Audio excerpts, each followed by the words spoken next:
जयकारा मेरी काल कमाई का बोल सच्चे दरबार की जय।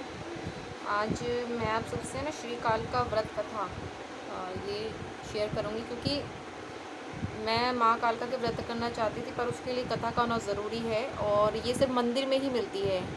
जो दिल्ली का हमारा मंदिर है माँ कालका का, वहीं मिलती है।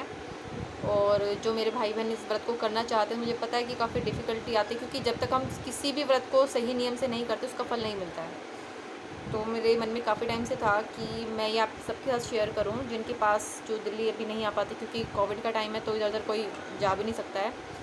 तो उन लोगों के लिए जो ऑनलाइन सर्च करते हैं कि हमें कहीं से माँ कालका की व्रत कथा मिल जाए, क्योंकि मैं भी सर्च करती हूँ और मैं काफ़ी टाइम से कोई गलत कथा कर रही थी। वैसे माँ काली की थी, पर मैं माँ कालका की व्रत कर रही थी।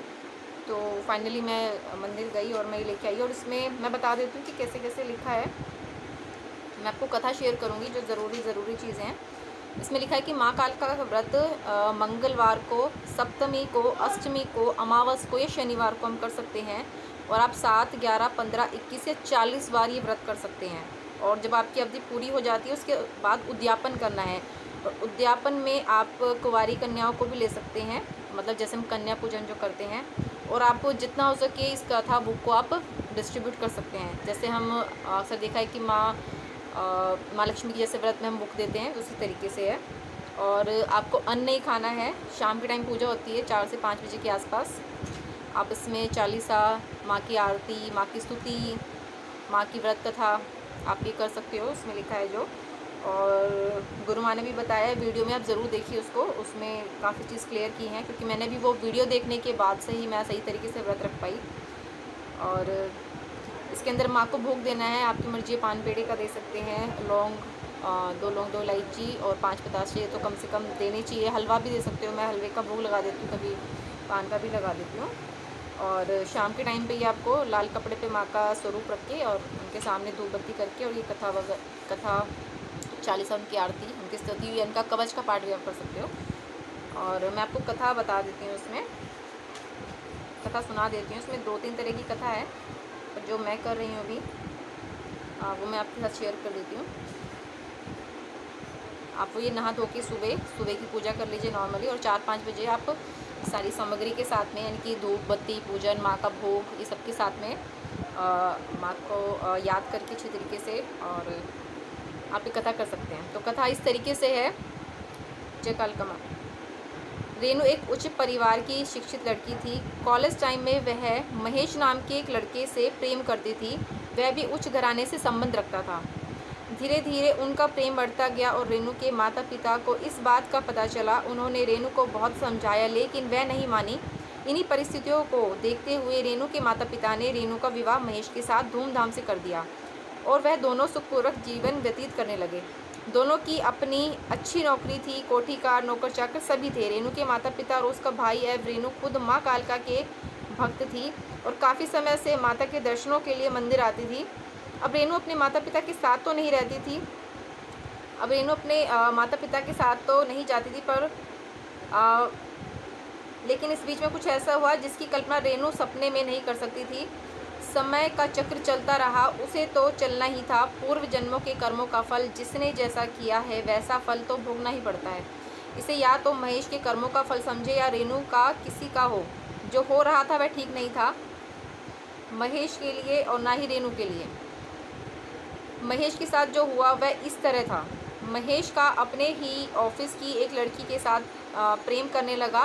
वह उसके प्रेम जाल में कुछ ऐसा फंस गया और फंसता ही चला गया और वह अपना सब कुछ उस पर लुटाने लगा। इस बात का तब पता चला जब रेनू एक दिन बैंक के लॉकर से अपने कुछ कागजात लेने गई। उस लॉकर में जो उसका ज्वेलरी बॉक्स रखा था उसे देखकर रेनू को कुछ ऐसा लगा कि उसके साथ किसी ने छेड़छाड़ की है। उसने जब उस बॉक्स को खोलकर देखा तो उसके होश उड़ गए थे। उस बॉक्स में रेनू की माँ ने जो जेवरात दिए थे वह, और शादी के समय महेश ने जो हीरो का सेट रेनू को दिलवाया था वह भी गायब था। और साथ में जो उसकी फिक्स डिपॉजिट की रसीद थी वह भी नहीं थी। वह दौड़ी दौड़ी बैंक मैनेजर के पास गई। उसे घबराए देखकर वह बोला, रेनू क्या बात है, घबराई हुई क्यों हो? जब उसने सारी बातें बैंक मैनेजर को बताई तो वह बोला, अभी परसों ही महेश ने लॉकर खोला था, शायद उसे पता हो।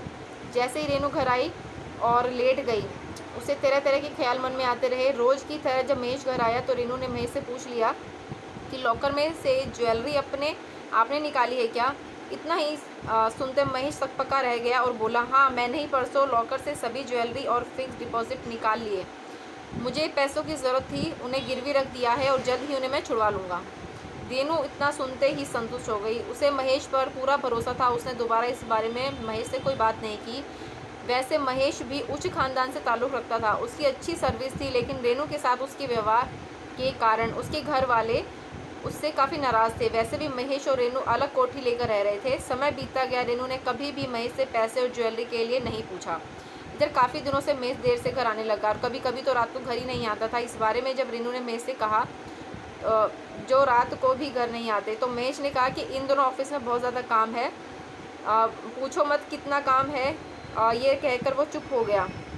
रेनू भी काफ़ी दिनों से महेश में परिवर्तन देख रही थी। तब उसे ऐसा लगा कि काम अधिक होने के कारण ही महेश का ये हाल हो गया है।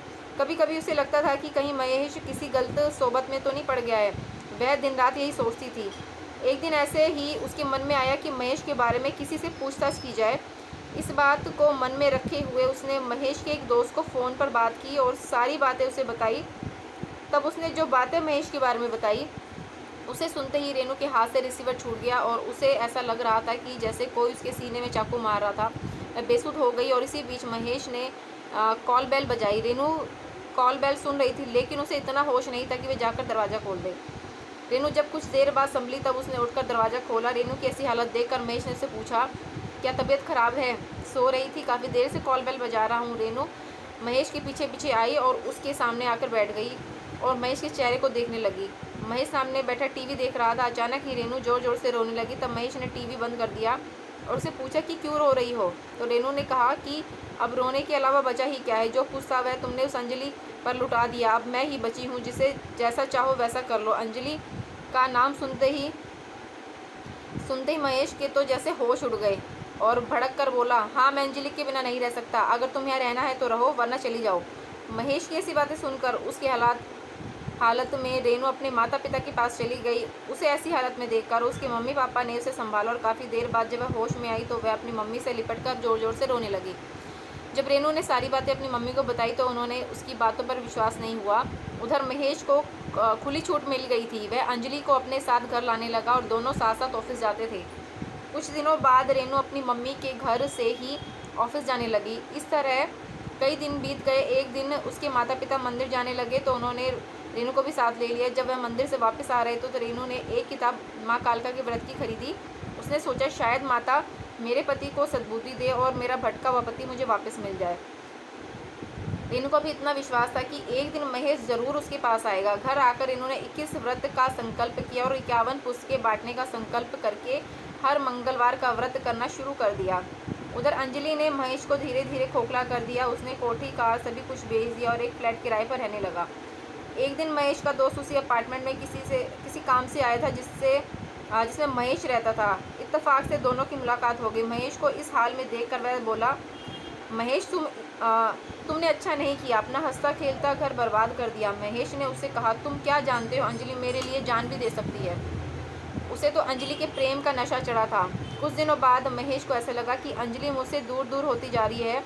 उसने अंजलि से कहा, क्या बात है? अंजलि बोली, अब तुम्हारे पास बचा ही क्या है? ले देकर एक नौकरी है जिसमें से 5,000 रुपये किराया निकल जाता है, बाकी बचा ही क्या है जिससे वह ऐश कर सके। धीरे धीरे अंजलि महेश से दूर होती गई। वह जितना महेश को लूट सकती थी उतना लूट चुकी थी। एक दिन वह बोला, अंजलि क्या बात है, अब तो ऑफिस भी नहीं आती हो और यह मेरे पास भी नहीं आती। तो अंजलि ने हंस के कहा, अब तुम्हारे पास बचा ही क्या है? ऐसा सुनते ही महेश फपक पड़ा। अंजलि हंसते ही रही। महेश को लगा जैसे अंजलि हंस नहीं रही, मेरी बर्बादी का मजाक उड़ा रही है। जिस अंजलि के लिए उसने अपना सब कुछ बर्बाद कर दिया, वह आज उसकी बर्बादी पर हंस रही थी। उधर 21 हफ्ते पूरे होने पर रेनू ने व्रत का उद्यापन किया। सुहागिनों को कालका व्रत कथा की पुस्तक और सिंदूर भेंट करके प्रसाद दिया और 7 कंजकों को पूजा और उनकी अपनी शक्ति के अनुसार कुछ दिया। अभी 2 ही दिन बीते थे कि रेनू अपनी माँ के साथ मंदिर आई तो उसकी मुलाकात महेश के दोस्त से हुई। जब उसने महेश की सारी बातें रेनू को बताई और उसकी माँ को बताई तो रेनू के आंसू निकल आए। वह आंसू नहीं, खुशी के आंसू थे। उसे लगा कि शायद आज माता ने मुझे मंदिर इसलिए बुलाया है कि महेश के दोस्त से महेश का पता पूछने के बाद दोनों मंदिर गए और माँ की काफ़ी मन्नत करने के बाद रेनू महेश के पास जाने की जिद करने लगी। उसे ऐसा लग रहा था कि जैसे माँ कालका ने उसे इतना दे दिया जिससे वह संभाल भी नहीं सकती थी। माँ गाड़ी चला रही थी, रेनू को पता ही नहीं चला कि वह कब महेश के घर आकर पहुँच गई। जब गाड़ी का ब्रेक लगा तब रेनू होश में आई। दोनों ऊपर महेश के फ्लैट में पहुँचे। दुखी मन से सामने बैठा हुआ रेनू को अपने सामने देखकर फूट फूट कर रोने लगा और बोला, मैं तुम्हारा गुनहगार हूँ, तुम जो सज़ा देना चाहो दे सकती हो। ऐसा सुनकर रेनू की आंखों में भी आंसू आ गए। रेनू की माँ यह देखकर बहुत खुश हुई और सोचने लगी कि माता के घर में देर है पर अंधेर नहीं। जो सच्चे मन से इसका पूजन करते हैं, व्रत करते हैं, उसका फल ज़रूर मिलता है। फिर बातों में महेश ने अपनी बर्बादी की सारी कहानी सुनाई। रेनू की माँ जिद करके महेश को अपने घर ले आई और रेनू और महेश दोनों हंसी खुशी रहने लगे। धीरे धीरे सब ठीक हो गया। गिरवी रखा हुआ जेवर भी छूट गया। कुछ मदद रेनू की माँ ने की और कुछ पैसा रेनू के पास भी था। उन्होंने अपना सारा जेवर ही गिरवी रखा हुआ छुड़वा लिया। अब कोठी तो नहीं थी पर एक फ्लैट में दोनों साथ साथ रहने लगे और पहले तो दोनों अपनी अलग अलग गाड़ी से ऑफिस जाते थे पर अब एक ही गाड़ी में घर से निकलते थे। पहले महेश का ऑफिस पड़ता था, फिर रेनू महेश को छोड़कर अपने ऑफिस जाती थी। वापस में महेश को साथ लेकर घर आती। आज वह हंसी खुशी जीवन व्यतीत कर रहे हैं। रेनू आज भी अपने पति को साथ लेकर मंदिर आती है। कालका माँ, जिस तरह तूने रेनू के पति को सुबुद्धि दी, उसी तरह अपने व्रत करने वाली सुहागिनों के पतियों को हमेशा ऐसी सद्बुद्धि देना जिससे वह जीवन में कभी भी ना भटके और आपके आशीर्वाद से अपना जीवन हंसी खुशी गुजार सके। यह वही व्रत है जिसे शिव ने पार्वती को प्राप्त करने के लिए किया था। बोलो कालका मैया की जय। तो आप सबके लिए मैंने ये कथा शेयर कर रही हूँ अपने चैनल पे, ताकि आप भी माँ के व्रत को कर सको और अपनी सभी मनोकामना को पूर्ण कर सको। इसके बाद अपनी आप चालीसा कर सकते हो माँ कालका की, जो कि यूट्यूब पे भी है, और माँ की आरती कर सकते हो और माँ से प्रार्थना कर सकते हो कि आपके व्रत माँ स्वीकार करें और सच्चे मन से आप भाव से रखें व्रत को, तो आपकी मनोकामना ज़रूर पूरी होगी। और मेरी जो मनोकामना पूरी हुई है वो भी मैंने शेयर कर दी है आप सबके साथ। जय माता दी।